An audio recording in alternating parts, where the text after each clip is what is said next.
ಬಿಹಾರ ಎಲೆಕ್ಷನ್ನಲ್ಲಿ ಮತದಾರರಿಗೆ ಭರವಸೆಗಳ ಮಹಾಪೂರವನ್ನೇ ಹರಿಸಲಾಗ್ತಾ ಇದೆ. ಅದರಲ್ಲೂ ಕೂಡ ಆರ್ಜೆಡಿ ಅಂತೂ ಸಾಕಷ್ಟು ಭರವಸೆಗಳನ್ನು ಕೊಡ್ತಾ ಇದೆ. ಜೀವಿಕಾ ದೀದಿಯರಿಗೆ 30,000 ರೂಪಾಯಿ ಕೊಡ್ತೀವಿ, ಅಥವಾ ಈ ಗುತ್ತಿಗೆ ಆಧಾರದಲ್ಲಿ ಕೆಲಸ ಮಾಡೋರನ್ನೆಲ್ಲರನ್ನೂ ಖಾಯಂಗೊಳಿಸ್ತೀವಿ, ಮನೆಗೊಂದರಂತೆ ಸರ್ಕಾರಿ ನೌಕರಿ ಕೊಡ್ತೀನಿ ಅಂತ ಹೇಳಿ ಕೆಲವೊಂದಷ್ಟು ಅನ್ರಿಯಲಿಸ್ಟಿಕ್ ಭರವಸೆಗಳನ್ನು ಕೊಡ್ತಾ ಇದ್ದಾರೆ. ಹಾಗಾದ್ರೆ ಏನೆಲ್ಲ ಭರವಸೆಗಳಿವೆ ಹರಿದಾಡ್ತಾ ಇವೆ ಬಿಜೆಪಿ ಬಿಹಾರದ ಎಲೆಕ್ಷನ್ನಲ್ಲಿ ಬನ್ನಿ ನೋಡೋಣ.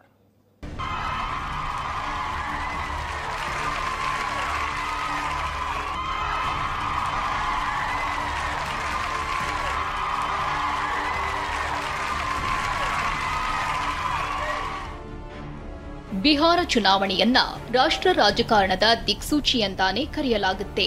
ಇಂತಹ ಅಖಾಡ ಗೆಲ್ಲೋದಕ್ಕೆ ಇಂಡಿಯಾ ಹಾಗೂ ಎನ್ಡಿಎ ಮೈತ್ರಿಗಳು ನಾನಾ ಕಸರತ್ತು ನಡೆಸುತ್ತಿವೆ.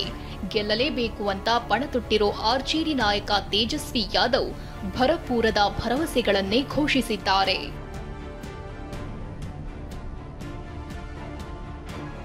ಮಹಾಗಠಬಂಧನ್ ಮೈತ್ರಿ ರಾಜ್ಯದಲ್ಲಿ ಅಧಿಕಾರಕ್ಕೆ ಬಂದ್ರೆ ಜೀವಿಕಾ ದೀದಿಗಳ ವೇತನವನ್ನ 30,000ಕ್ಕೆ ಹೆಚ್ಚಳ ಮಾಡಲಾಗುವುದು, ಸಮುದಾಯ ಸಂಚಾರಿಗಳ ಉದ್ಯೋಗ ಖಾಯಂಗೊಳಿಸಲಾಗುವುದು, ಎಲ್ಲಾ ಗುತ್ತಿಗೆ ನೌಕರರಿಗೆ ಖಾಯಂ ಸರ್ಕಾರಿ ಕೆಲಸ ನೀಡಲಾಗುತ್ತೆ, ಮಹಿಳೆಯರು ಪಡೆದ ಸಾಲಗಳ ಮೇಲಿನ ಬಡ್ಡಿ ಮನ್ನಾ ಮಾಡಲಾಗುತ್ತೆ, ಸರ್ಕಾರದ ಇತರ ಕೆಲಸ ನಿರ್ವಹಿಸಲು ತಿಂಗಳಿಗೆ 2,000 ಭತ್ಯೆ ನೀಡಲಾಗುತ್ತೆ ಹೀಗಂತ ಭರವಸೆ ನೀಡಿದ್ದಾರೆ.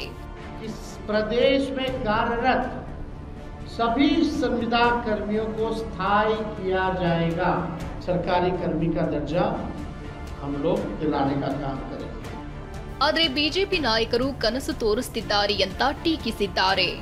15 साल तक उनके पिताजी माताजी ने बिहार को लूटा, बिहार की जनता देखी है. ये लोग सिर्फ सपना दिखा सकते हैं. ಈ ನಡುವೆ ಔರಾಯಿ ಕ್ಷೇತ್ರದ ಬಿಜೆಪಿ ಅಭ್ಯರ್ಥಿ ರಮಾ ನಿಷಾದ್ಗೆ ನಿತೀಶ್ ಹಾರ ಹಾಕಲು ಮುಂದಾದ್ರು. ಆಗ ಸಂಜಯ್ ಕುಮಾರ್ ಝಾ ಕೈ ಹಿಡಿದು ತಡೆಯಲು ಪ್ರಯತ್ನಿಸಿದ್ರು. ಆದರೆ ಝಾ ರವರ ಕೈ ತಳ್ಳಿ ಸಿಎಂ ಮಹಿಳಾ ಅಭ್ಯರ್ಥಿಗೆ ಹಾರ ಹಾಕಿರೋದು ವ್ಯಾಪಕ ಚರ್ಚೆಗೆ ನಾಂದಿ ಹಾಡಿದೆ. ಮಹೇಶ್, ಟಿವಿ9 ನವದೆಹಲಿ.